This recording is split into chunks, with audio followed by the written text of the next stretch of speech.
What's good, YouTube? So we're back again with another video, and I know my core subscribers are pretty much Jersey heads, so they're of course going to know the difference between authentic and a swingman. But I also have a bunch of new people coming to my channel. I get a lot of questions basically asking, hey, should I do a swingman? Should I do an authentic jersey? And my answer is always going to be first, what you can afford. But let's say money is really no issue at the moment. This is a video that's going to give you a little bit more insight on whether you should purchase an authentic jersey or whether you should go with a swingman jersey. I'm going to do this for the NBA, the NFL, Mitchell and S. I will say this though, the NBA is probably the only one off the top of my head that I would say go authentic over swingman. And really it's because of price point, and it's because of some of the things we're going to go through together. All right, so here I have the Black Mamba LeBron James swingman jersey. Now, for the most part, this jersey was only available in swingman. They had a very limited run in authentic. You could have purchased from the team shop. But other than that, the only way to get a LeBron version of this jersey was through a swingman. So the swingman is a polyester material. They're both going to be polyester materials, but not all polyester materials are created equally. So although this is a dry fit material, it's a little heavier, it's a little thicker. This one we're going to go through, it's going to be a different dry fit material. Also, you get heat pressed lettering on swingmans, heat pressed lettering and numbering on the back as well. And then you get a heat pressed Nike logo. Now, for the general fan, this is of course perfectly fine. They do carry the same jock tags, so you don't have to worry about that. So as far as lettering is concerned, authentics have a stitched lettering of names and stitched numbering. For long-term durability, this one's going to be less durable than, let's say, an authentic jersey. So this jersey is $200. Now, I'm not talking about the 75th anniversary stuff, which is $210, and some of the swingmans with $120 to $130. I'm going to go by the prices of last year. This is a $200 jersey. This is a $110 jersey.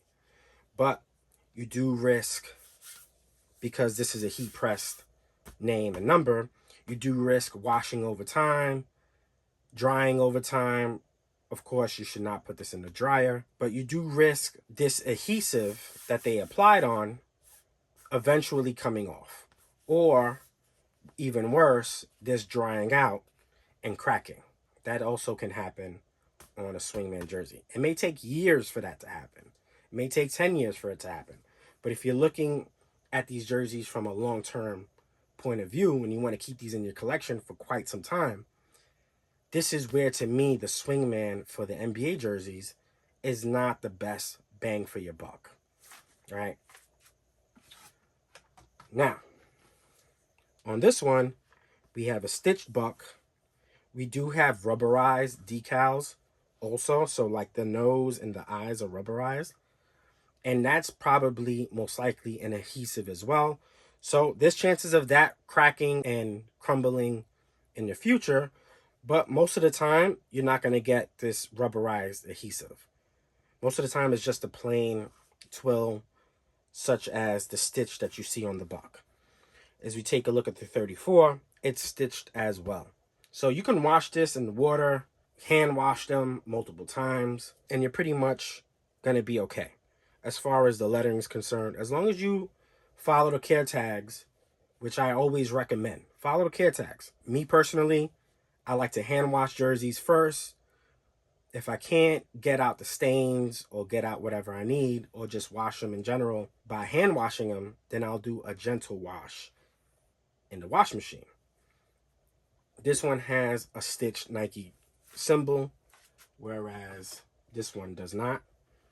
So because this one does not, there's always chances of this eventually coming off later on, where the authentic wouldn't come off. Okay, so that's one thing that I would say I think the Authentic has the advantage in NBA jerseys currently because of that. As far as materials, this is a nicer material and it's one layer of material. So some of the swingmans are actually double knitted. What I mean by that is you'll have an exterior mesh, and then in the interior, you have a very thin mesh. So it's kind of like double plied. On the Authentics, you have a single mesh throughout. And as you can see, I mean, I'm hoping you can see it, but this is all perforated as well. So it's a super performance base orientated jersey when it comes to the Authentics. Now, as you can see, the back has all mesh material perforated. And then on the front, you have perforations on the top, and then you have perforations on the side. So there's all types of perforations throughout this jersey that I think makes this jersey very nice to wear in the summer. Now, I've said this before, out of all my NBA jerseys that I wear, so I have Mitchell & S, I have old vintage NBA jerseys. Out of every single jerseys that I wear, these are the most comfortable in my collection. The new Nike stuff is the most comfortable by far. It's the lightest version. Maybe the Revolution 30s come really close as far as the mesh, but the crest on the Revolution 30 jerseys are usually heavy and pretty thick. And although they're nice quality, you do see the adhesive sometimes inside out if it's an older jersey. So it does come with some quality issues, but because the crest on a Revolution 30 jersey is so heavy, it's not as light as this overall. That's probably not for every single Revolution 30 jersey. Maybe some just carry a heavier twill than others, but generally speaking, this is a really, really light jersey. This is also a pretty light jersey, but just by doing a quick bicep test, this jersey is actually heavier than this one. But it'll make sense because you have the double ply fabric, which you can obviously tell when you rub your fingers together that it's two pieces of fabric on the swingman. This is a lighter jersey, so that's something to consider as well. The NBA jerseys are probably the only jerseys in which I recommend the Authentic, even for the general consumer. So I know $200 or $225 or $250 sometimes can be a little steep, and it is steep. It's definitely steep. But if you're a fan of that team or you're a fan of that player, that jersey is going to be in your collection for the foreseeable future, then to me, the Authentics are the way to go as far as NBA jerseys is concerned. Now, when we get to the NFL, that may be a completely different topic, and I probably have a different opinion.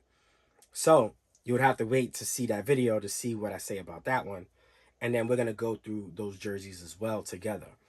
But in my opinion, if we had to choose between Authentics and Swingmans for NBA Nike jerseys in particular, I'm going to tell you, skip the Swingman, go to the Authentic. All right. And the main reason is not only the performance and the durability of the jersey, but the price point is perfect at $200. That's just my opinion. The price point is perfect at $200. Okay. I hope you guys enjoyed this video. I hope this is informative to somebody out there who's new in collecting. A lot of you guys are always commenting, what should I get? What should I have? What's the difference? Maybe this could bring some light. Unfortunately, I'm probably still going to get a bunch of questions, but at least this video will help somebody or most people out there that are new to the jersey game. All right. So hope you enjoyed this video. We out. Peace.